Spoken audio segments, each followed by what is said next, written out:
Hello students, welcome to our YouTube channel Patshah classes. Students, आज की video में हम डिस्कस करने वाले हैं क्लास 11th के फिजिक्स का एक नया टॉपिक है आज हमारा, रिजोल्यूशन ऑफ वेक्टर्स। स्टूडेंट्स, इससे पहली वाली वीडियो में हमने एक टॉपिक को एंड किया था, फिनिश किया था।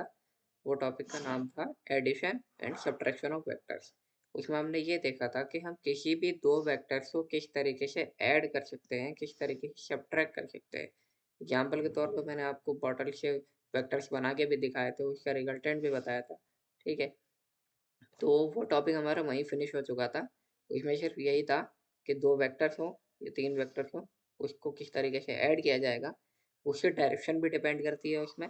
ठीक है, अगर अपोजिट डायरेक्शन है तो हमारा वेक्टर्स ऐड नहीं होंगे। अपोजिट डायरेक्शन में कैसे हो जाएंगे, ए यहाँ से जा रहा है, बी यहाँ से आ जा रहा है, ठीक है, ये माइनस बी हो जाएगा, तो ए माइनस बी हो जाएगा। अगर डायरेक्शन दोनों की सेम हो, डायरेक्शन दोनों की सेम हो इस तरीके से, तो हमारा ए प्लस भी हो सकता है रिजल्टेंट वेक्टर। ठीक है, बट यहाँ पे ऐसा नहीं है। ठीक है, अब नया टॉपिक आज हम स्टार्ट करने वाले हैं, that is resolution of vectors. ठीक है गाइस, तो रिजोल्यूशन ऑफ वेक्टर्स का मतलब ये हुआ किसी भी दो वेक्टर्स को या किसी भी एक वेक्टर को, ठीक है, रिजॉल्व करना।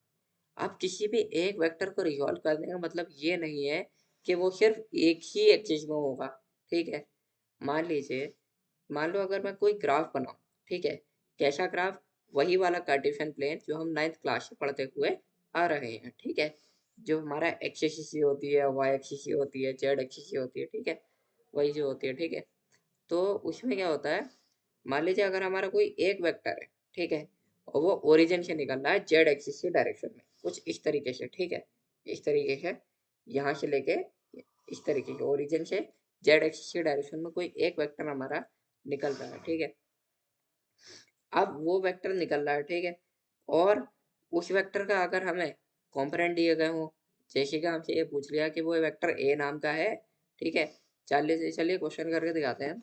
देखिए इस तरीके के यहाँ पे एक क्वेश्चन है। ठीक है, यहाँ पे देखिए, ये क्वेश्चन है, ए वेक्टर हमारा, ए वेक्टर की वैल्यू हमारी 10 है। ठीक है, ए वेक्टर की वैल्यू हमारी 10 है, और हमसे क्या पूछा है, ए एक्स और ए वाई निकालो।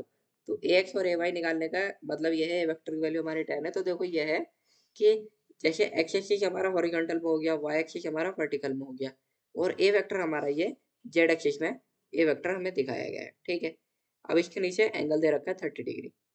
तो यहाँ पे पता है, मेन चीज एक बात ये आती है, हमारे जो कंपोनेंट्स होते हैं, कंपोनेंट यानी कि एफ एक्स और एफ वाई हमारे अपने एनसीईआरटी बुक में आपने पढ़े होंगे, उसके एग्जाम्पल्स और क्वेश्चन आपने देखे होंगे। ठीक है, तो जो कंपोनेंट्स होते हैं, एफ एक्स का होता है हमारा एफ एफ कॉस थीटा और साइन थीटा। तो कोई ऐसा होता है जहाँ पे एंगल होता है, एंगल के नीचे वाली साइड, जिस साइड पे एंगल होता है एंगल के नीचे वाली साइड एफ कॉस थीटा हो जाता है, मीन्स वो एंगल हमारा कॉस थीटा हो जाएगा, और एंगल की जो अपोजिट साइड होगी वो हमारी साइन थीटा हो जाएगी। जैसे कि इस यहाँ पे हमने देखा है, देखो ये एंगल 30 डिग्री है हमारा।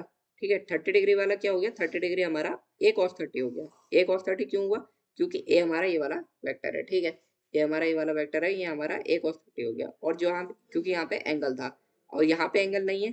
ठीक है, एंगल के अपोजिट साइड वाली जो साइड है ये हमारी क्या हो जाएगी, ए साइन 30। ठीक है, ए साइन 30 ये हो जाएगी। ये हर जगह होगा इस तरीके से, जहां पर भी हमारा एंगल होगा वो साइड हमारी कॉस थीटा वाली हो जाएगी, और जहां पर भी हमारा एंगल नहीं होगा उसके अपोजिट साइड जो एडजेसेंट साइड होगी वो हमारी साइन थीटा वाली हो जाएगी। ठीक है, यही हमारे कॉम्पोनेंट्स है।